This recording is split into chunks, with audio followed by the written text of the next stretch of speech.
Viewers yan ng Manager TV, please subscribe and click the notification bell. God first.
Sa home straight tayo, kasama natin ang TBS District 1 Pirates, headed by Sir Fix August. Dito tayo.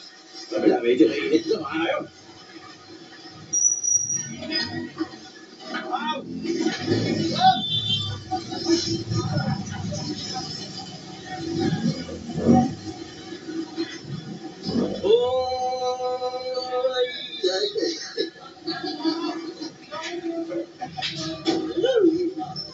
Para sa home straight.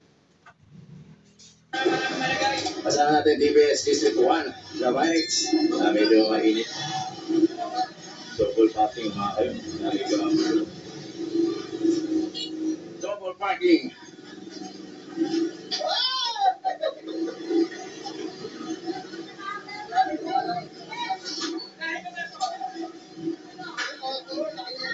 Yan, clearing operation talaga sa bandang Tondo. ito yung mga pinagsisira, yung mga bahay ng street dwellers dito mga kayo. Lahat na nakahambala sa pedestrian o sa walkway. Sa bangketa, lahat na nakahambala sa bangketa dapat talaga tanggalin talaga. Kasi para talaga sa tao ang bangketa. Lahat arang na eh. Ayan. So ito yung clearing natin last time mga kayo, i-clearing ulit. Eh, si Captain Ege Valdez, kumaka na naman dito mag-isa mga kayo. Dapat talaga palagi i-clearing sila, palagi. Pagsabihan, parang hindi na sila babalik-balik pa. Kumaka na si Captain Ege Valdez dito mga kayo, natimitin na naman yun doon. Tapos sa Kalsada TV. Totoo yan, totoo yan.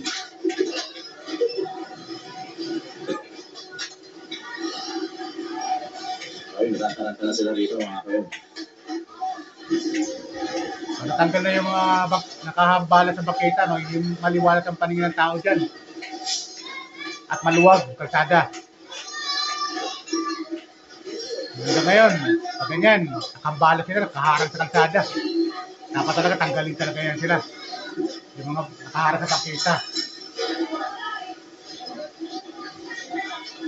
Mga kayo, Chacon Street, DPS District 1. Ito, nakagulo dito mga kayo.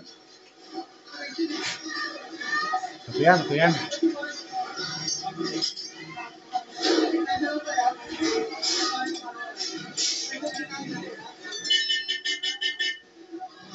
Pag kinita mo, sila pa magagalit.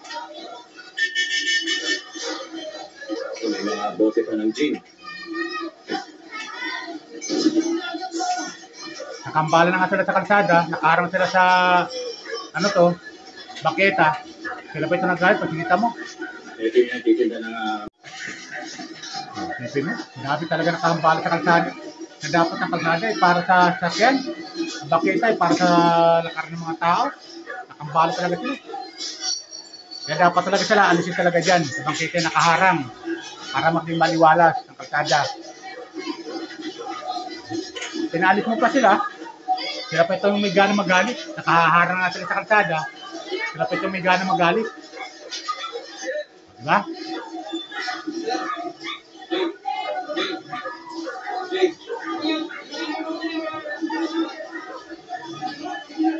Tama lang yung sinabi ni Yorme Isko na talagang tanggalin yung nakahambala sa bangketa. Dahil ang bangketa ay para sa pedestrian. ito yung mga titala ng mga bisikleta rito, yung mga warning. Mga illegal parking sa kalsada, tanggalin yan.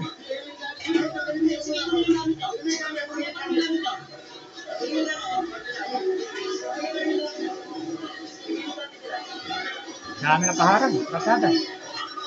Sa bangketa, nakaharang. Na dapat ang bangketa ay para sa tao. Okupado na nila.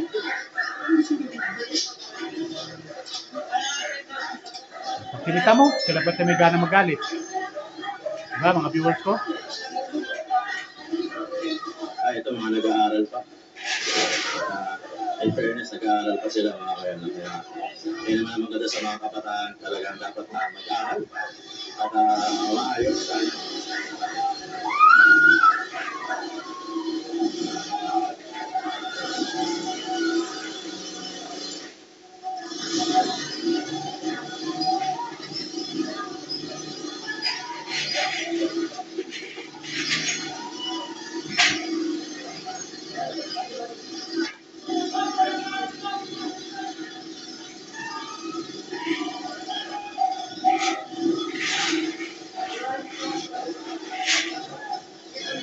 Ito, pinapakuha yung gamit sa loob, pero yung mga kariton hindi na ibibigay.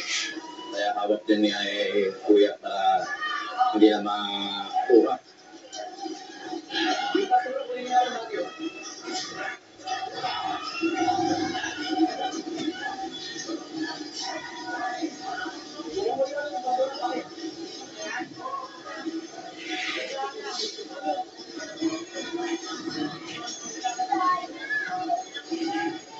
Yung truck natin mga kuya nandiyo dito.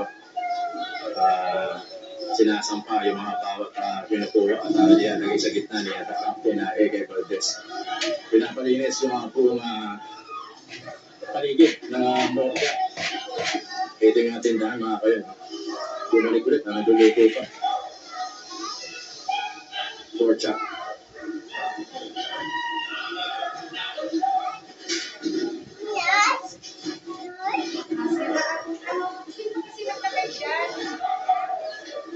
So kung still tayo mga kayo, kasama pa rin natin syempre ang DPSC Cebuano. At abubusan natin ang palipangong chapter which is November